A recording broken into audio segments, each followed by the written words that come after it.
Okay, good evening, friends. How are you? I hope all of you are very well and enjoying the online sessions. As per our schedule, as we had scheduled, that from today we are going to start the prose section, and from the prose section, we will start first prose, that is 1.1, an astrologer's day. An astrologer's day, a very interesting, a short story by R.K. Narayan. Before going to start the actual story, we should discuss icebreakers. You may ask, sir, what is this icebreakers? Breaking the ice is a phrase, means to start the discussion. To start the discussion or to start the chat. Yes, why this topic is prescribed here? Because before going to start the actual story, a short story, the teacher has to create an environment which will be suitable for the story or the concerned topic that you are going to discuss or the study.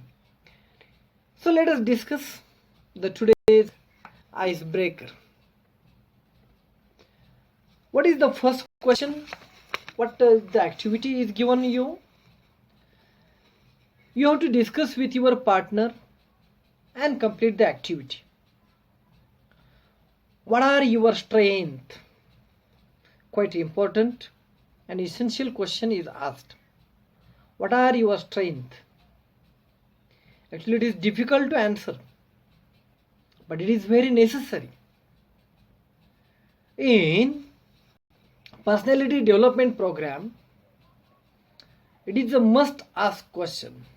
What are your strengths? Until and unless we don't know our strengths and weaknesses, we can't develop our personality.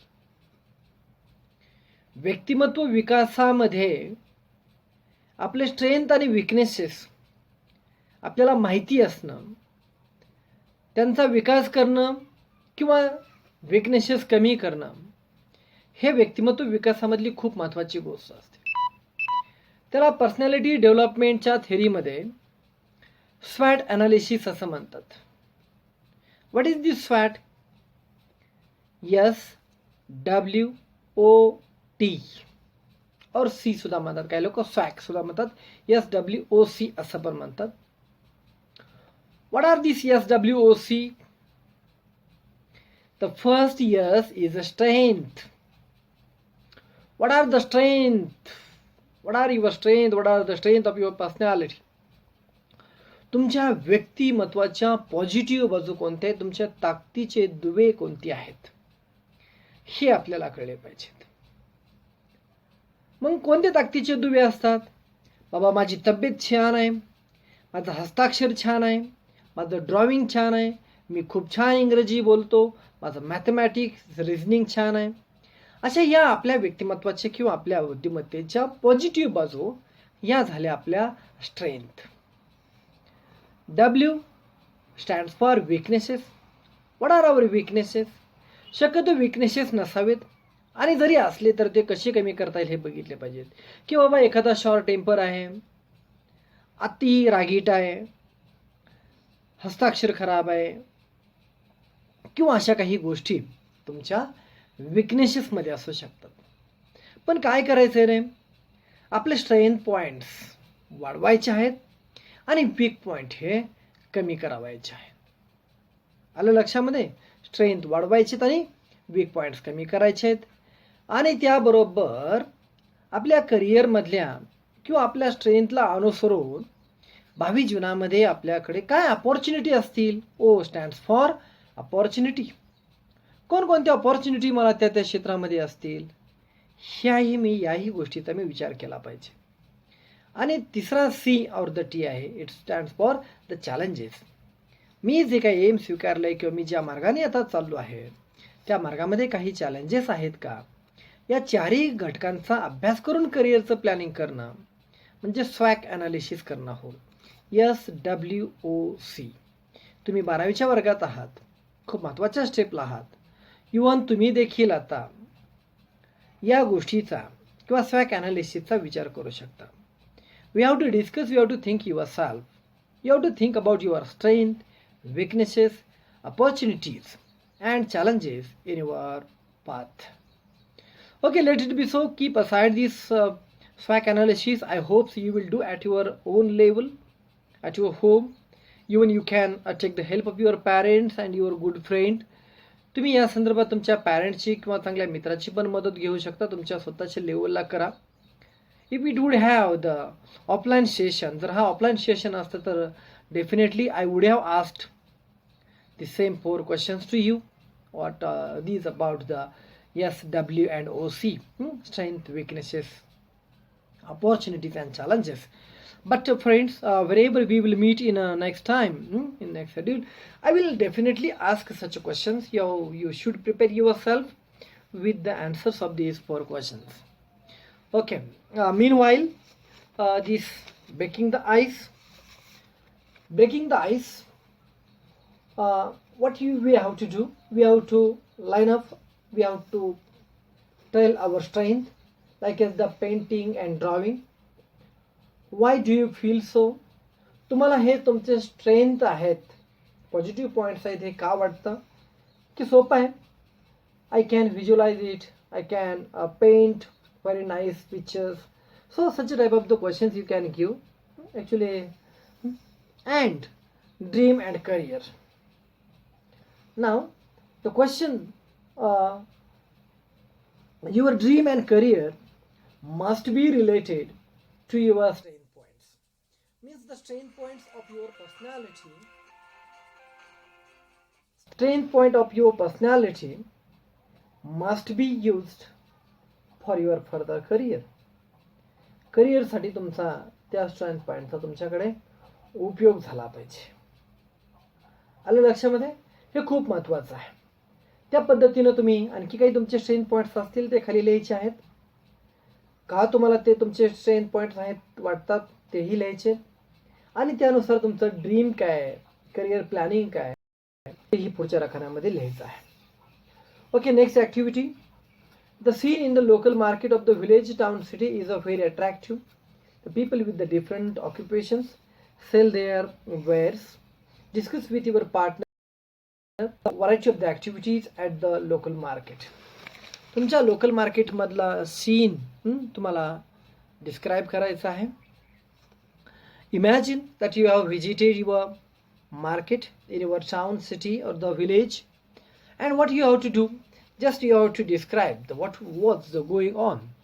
Suppose today is a Monday, it is a market day of clothes. Am I right? Imagine that you have visited the market, and just you have to imagine who were the occupationals, who are the selling their wares. त्यांचं आपापलं साहित्य विकणारे जे वेगवेगळे विक्रेते आहेत, कोण कोण काय काय विकतायत ते तुम्ही सांगायचं आहे. सेलिंग फ्लावर्स, सेलिंग ग्लॉसरी, कोणी फ्लावर्स विकताय, कोणी ग्रॉसरी किराणा कोणी विकताय, कोणी व्हेजिटेबल्स विकताय, कोणी फ्रूट्स विकताय. बरोबर ना?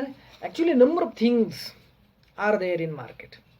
बाजारामध्ये काय नसतं रे, बाजारामध्ये सगळं काय असतं, म्हणूनच त्याला बाजार म्हणतात. बरोबर आहे ना? व्हेरी फनी कॉन्सेप्ट आय मे से. बाजार म्हणजे बाजारच असतो. बाजारामध्ये काय नसतं, सगळ्यांचा बाजार असतोय. बरोबर, सगळ्या गोष्टींचा बाजार असतोय. Actually just you have to enlist these various things there.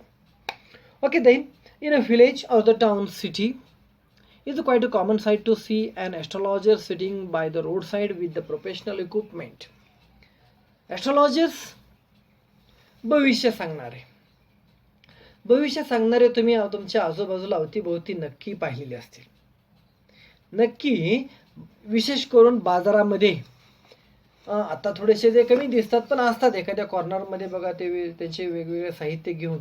आम्ही लहानपणी ज्यावेळी जायचो त्यावेळेस त्याचा अगदी एक पिंजरा असायचा, त्या पिंजऱ्यामध्ये पोपट असायचा, त्या पोपटाला देण्यासाठी काही दाणे असायचे. त्याचबरोबर त्याच्या दुसऱ्या बाजूला त्याचं कार्ड असायचे, वेगवेगळे ते कार्ड तो काय करायचा, त्या पोपटाला एक कार्ड उचलायला सांगायचं आणि ते कार्ड आपल्याला वाचून दाखवायचं आणि ते तो आपलं भविष्य असायचं. असं वेगवेगळे अनेक असे ॲस्ट्रॉलॉजीस प्रत्येकाच्या वेगवेगळ्या कलेनुसार तुम्ही अवतीभोवती पाहिले असतील किंवा पाहिले असतील, आज नसतील तर लहानपणी पाहिले असतील, पाठीमागं पाहिले असतील कधीतरी. मग त्याचं काय करायचं तुम्ही, तर ते तुम्ही आठवायचे आहेत. ते आठवायचे तुम्ही चित्र तुमच्या you have to visualise the image of that astrologers in the market and list the various equipments. त्याचे जे काही इक्विपमेंट्स होते, साहित्य त्याच्याकडे जे काय होतं त्याची तुम्हाला यादी करायची. काय काय घेऊन बसला होता तो. बघा अगदी ते प्रोफेशनल असतात, खूप अगदी मजेशीर साहित्य त्यांच्याकडे असतं आणि कुठल्या साहित्याचा कुठं उपयोग करायचा, कसं पाहायचं, अगदी सिस्टमॅटिकली त्यांनी सगळं ठेवलेलं असतं. फार सिस्टमॅटिकली ठेवलेलं असतं. त्या कुठल्या हातामध्ये कोणती वस्तू येणार, अगदी हातचलाकीच्या काही गोष्टी असतील किंवा अगदी अतिशय पद्धतशीरपणे सफाईदार हातानं ते पुढच्या क्लायंटला ते अगदी समाधानकारक उत्तरं देत असतात किंवा ट्रीट करत असतात. हे तुम्ही पाहिलं असेल. मग त्या साहित्यांची यादी तुम्हाला करायची आहे. Okay. And then the last activity. What is the activity? Last activity is there are the certain unreasonable beliefs. Unreasonable means unreasonable. Reason means not only in Marathi we call it कारण. रिझन म्हणजे कारण नाही आहे. तो शब्द कारण या अर्थानं वेगळा आहे. So no. Okay, sorry for disturbance. The last activity is that there are certain unreasonable. Okay, yes, I was explaining the what reason and the reasonable. Reason शब्दशः अर्थ त्याला तार्किक असं म्हणतात. अनरिझनेबल अतार्किक, इलॉजिकल, ज्याचा काहीही अतार्किक आहेत किंवा कशाशी संबंध नाही आहेत, अशा अनरिझनेबल काही बिलीफ्स आपल्याकडे असतात, ज्याला ब्लाइंड बिलीफ असं म्हणूया, अंधश्रद्धा असं म्हणूया, सुपरस्टिशन्स आपण त्याला म्हणूया, की ज्याचा खरं तर आपण तार्किकरित्या त्या तपासून पाहिलेल्या नसतात, तरी आपण त्याच्यावरती काही वेळा विश्वास ठेवतो. आपल्यासारखी शिकल्या सवरलेली माणसं सुद्धा मांजर आडवं गेल्यानंतर म्हणतात की अरे चॅक करतात. खरं तर हे लॉजिकल आहे का रे? नाही, इट इज अ इलॉजिकल. ते निश्चित असते, इलॉजिकल असतं, अतार्किक असतं. खरं तर मांजर आडवं गेल्यानं आपलं काम होणार नाहीये किंवा मांजर आडवं गेलं असं काय असतं का रे? कधी त्याचा सायंटिफिकली थोडंसं विचार करा. आज आपण सायन्सचे विद्यार्थी आहोत? अजिबात नाही. आपण विद्यार्थी किंवा 21व्या शतकामध्ये जगत असताना कायमस्वरूपी कारण कार्य या लॉजिकचा किंवा या थेरीचा नेहमी उपयोग केला पाहिजे. या जगात कुठलीच गोष्ट कारणाशिवाय घडत नाहीये. मग असं काही कारण घडत असेल की ते मांजर आडवं गेलं म्हणून तुमचं कार्य घडणार नाहीये, याचा काही संबंध आहे का त्या मांजर आडवं जाण्याशी तुमचा काहीच जाण्याशी तुमच्या कामाशी? अजिबात नाही. उलट कदाचित मी तर म्हणेन की तुम्ही त्या शिकारीला टपून बसलेलं ते मांजर तुमच्यामुळे ते डिस्टर्ब होत असेल आणि त्याचे शिकार चुकत असेल, ते कदाचित आपल्याला अपशकून मानत असेल की कशाला मध्ये चालं, माझे शिकार हुकले याच्यामुळे. बरोबर आहे ना? म्हणून these are the illogical or the unreasonable things. So you have to unlisted these such blind beliefs. असे काही ब्लाइंड बिलीफ जर तुम्हाला माहिती असतील तर ते तुम्ही लिहायचेत, की जसं मांजर आडवं जाणं, आणखी काय काय वेगवेगळे असतील ते तुम्ही एनलिस्ट करायचेत. मजेपेक्षा बरेच तुम्हाला माहिती आहेत. पण असो, जास्त त्याच्यावरती आपल्याला वेळ नाही घालवायचा. खूप मोठे लेसन आहेत, खूप मोठे लेसन आहेत आणि सिलेबसही आपला हॉस्ट आहे त्या पद्धतीनं. त्यामुळे आपल्याला कवर करायचं आहे ऑनलाईन पद्धतीनं. त्यामुळं जस्ट क्वेश्चन एक्सप्लेन करून त्याचे काही few examples I will try to give you. So what you have to do, you have to find out the more and you have to do this activity at your own level. तुमच्या लेवलला ती पूर्ण करावयाची आहे. It is a compulsory for you. Okay friends, let us start the actual story. An astrologer's day. Before an astrologer's day,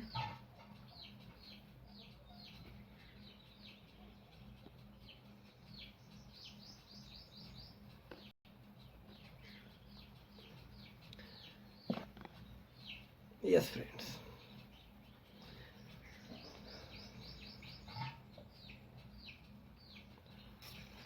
Actually, before going to start the actual story, we should know about the author. An Astrologer's Day is a short story written by one of the greatest Indian writers, who is a very famous Indian English writer, is R.K. Narayan. Friends, whenever we discuss about the history of Indian English literature, we can't overlook R.K. Narayan, or the history will be incomplete of the Indian English literature without R.K. Narayan. R.K. Narayan यांच्या शिवाय आपण Indian इंग्लिशची history पूर्णच करू शकत नाहीये. So R.K. Narayan is quite important figure. Let us discuss the few things about him. His full name is Rasipuram Krishnaswamy Iyer Narayana Swamy. Was one of the best novelists among the Indian English writers. He is very famous for his Malgudi Days, My Days. Most important thing, he has written the 14 novels. And Malgudi Days is a very interesting. Even you might have seen the serial was there under the title of the Malgudi Days, which was adapted from the R.K. Narayan's Malgudi Days. His famous books like a Swami and Friend, The Bachelor of Arts, The Dark Room, An Astrologer's Day and Other Stories, Mr. Sampath, Financial Expert, Waiting for the Mahatma, a very important novel, and then The Guide. The Guide is also a very famous novel, which is adapted in a film also. Devanand has played the very nice role of the Guide. Devanand यांनी गाईडची भूमिका त्याच्यामध्ये बजावलेली आहे. देवानंद's guide तुम्ही enjoy करू शकता, पाहू शकता. And many others books. एवढंच नाही तर त्यांचे आणखी काही पुस्तकं आहेत. बघा, his novel the guide has won the Sahitya academy award in 1961. Indian literature मधला एक महत्वाचा अवॉर्ड म्हणजे साहित्य अकॅडमी अवॉर्ड. भारतीय साहित्यामध्ये दिला जाणारा हा साहित्य अकॅडमी अवॉर्ड गाईड या नॉव्हेलला त्यांना 1961 सालीच मिळालेला आहे. It is a most coveted literary honour in India. His writing is distinguished by the humour and unoffending irony. त्यांच्या साहित्यामध्ये एक नकळतपणेचा लहानसा विनोद असतोय, आयरणी असते, उपहास असतोय, उपवास नाही उपहास असतोय, आणि युनिक इंडियननेस, एक अद्वितीय असं भारतीयत्व त्यांच्या लिखाणामध्ये, त्यांच्या व्यक्तिमत्वामध्ये, पात्रांमध्ये जागोजागी तुम्हाला दिसतं. आणि simplicity which is utterly charming and authentic. आणि त्यांच्या लिखाणाचं वैशिष्ट्य म्हणजे सिम्प्लिसिटी. खूप सोप्या पद्धतीने त्यांचं लिखाण असते. Narayan typically portrays the peculiarities of the human relationships. विशेषतः मानवी भाव आणि मानवी नातेसंबंध आणि त्याच्या संदर्भातला दैनंदिन जीवनातील संबंध किंवा दैनंदिन जीवन अतिशय उपहासात्मक आणि विनोदी शैलीनं खूप छान पद्धतीने आर.के. नारायण मांडत असतात. His style is a graceful, marked by the genuine humour, elegance and simplicity. पुन्हा त्यांच्या साहित्याची वैशिष्ट्ये जर सांगायचं म्हटलं तर ते अतिशय आनंदी, विनोदी, अतिशय वैभवशाली, अतिशय सोप्या पद्धतीचं साहित्य आपल्याला आर.के. नारायण यांच्याकडून वाचायला भेटत असतं. खरं तर we wanted to start the actual story today itself, but we have a time limit for the online session. So friends, as far as our today's session is concerned, I would like to stop here.